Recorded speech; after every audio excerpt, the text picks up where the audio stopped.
tubo ba ng tubig ay may tagas? Kung napapansin nyo nga, hawak-hawak ko nga itong nail text. Ito kasi ang gagamitin ko para mabuo ko nga at malagyan nga yung tubo na nag-leak. Ay tumagas nga itong aming PVC pipe or tubo ng tubig, kaya bumulwak lahat ng tubig. Sa sobrang lakas nga kapag gabi, ang presyo ng tubig ay minsan bubulwak talaga itong tubig, matanggal talaga yung pinagdugtong-dugtong na tubo. Kaya ang ginawa namin ay pinatay muna namin yung sa kontador namin yung lock.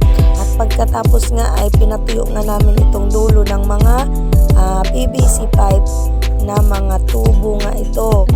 Tapos kapag yan natuyo ay gagawin ninyo, kapag okay pa naman yung ang pipe ninyo ay pwede nyo nang lagyan na L-Tex. So ayun lang, gawin nyo rin sa bahay nyo DIY.